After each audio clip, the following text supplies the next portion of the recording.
Buenas noches, mi nombre es Laura Coca y bueno, vamos a hacer el desarrollo de la actividad número 4 de la materia de identificación de procesos.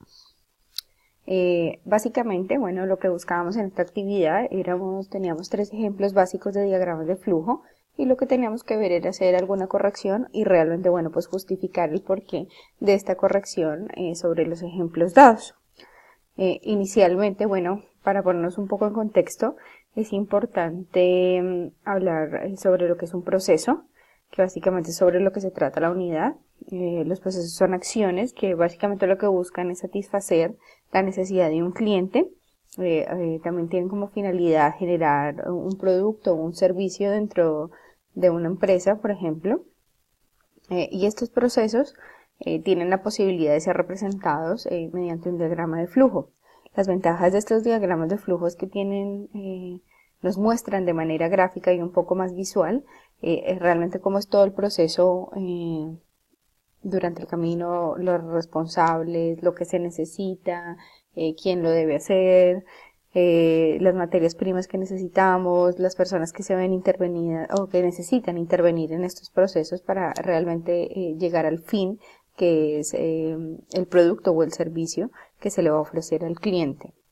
Entonces, basándonos en esto y sobre todo un poco de la teoría que hemos visto en estos 3 módulos, bueno, ahí tenemos las herramientas un poco para analizar estos ejemplos. En el primero, bueno, es un diagrama de flujo que se titula o se supone que es de un proceso de fabricación.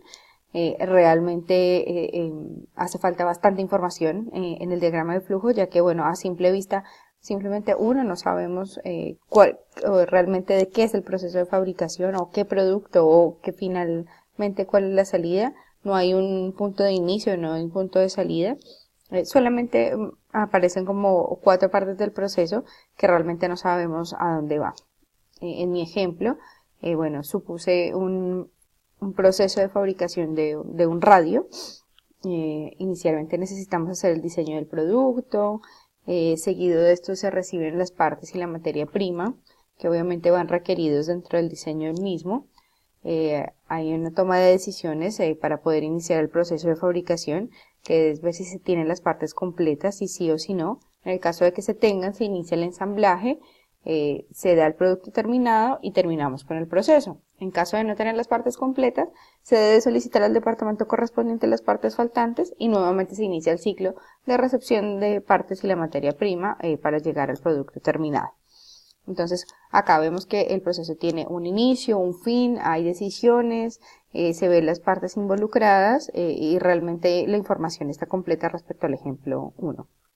En el ejemplo 2, que es un proceso de compra de material, realmente no está tan incompleto, hay una toma de decisiones en este ejemplo, pero sí le hace falta información en cuanto al inicio o el fin, o ser un poco más claro en las especificaciones de los procesos, porque estos procesos tienen que ser claros, gráficos y concisos, para que cualquier persona que tenga que intervenir en el mismo tenga la posibilidad de tener claro cuáles son las funciones o lo que se debe realizar. Entonces, bueno, en mi ejemplo hicimos exactamente un diagrama también de una compra de materiales.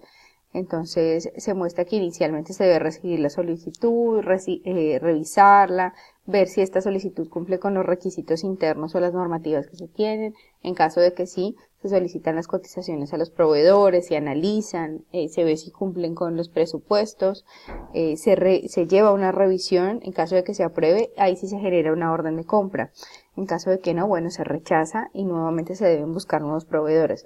Pero en el caso de compra de materiales es un proceso bastante complejo, ya que la empresa, ya sea del sector público o privado, debe atravesar por un proceso de búsqueda de proveedores, de análisis, de aprobación y realmente de ver cuál es lo que más le conviene para finalmente poder generar una orden de compra.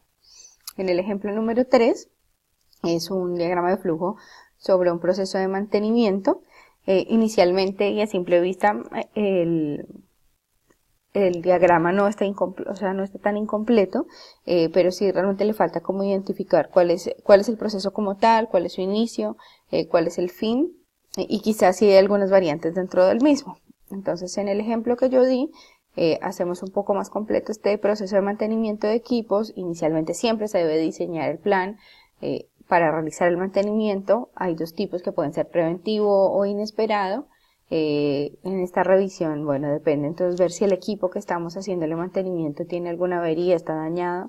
De esto depende entonces si se necesita hacer una compra de repuestos, solicitar una nueva revisión, y para todo siempre se deben generar reportes de control, sobre todo para justificar y mantener este plan de mantenimiento inicial. Como vemos, hay un inicio siempre definido, hay un fin del proceso y para ver en que en todos los ciclos, dependiendo de las decisiones que se tomen en el camino, siempre va a llegar a un fin del proceso.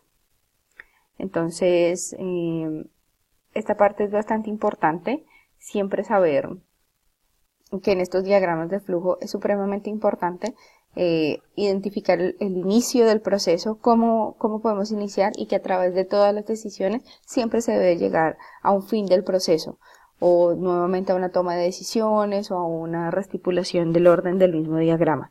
Es muy importante que estos diagramas de flujo realmente muestren o tengan la posibilidad de identificar si hay alguna problemática, si hay algún plan de mejora, y de esta manera se pueden reevaluar, replantear y realmente mejorar los procesos. Es muy importante poderlos identificar, realizarlos y que es una ayuda visual y una ayuda para nosotros como administradores bastante grande para poder hacer un manejo administrativo mucho más eficiente en todos los procesos que se deben cumplir.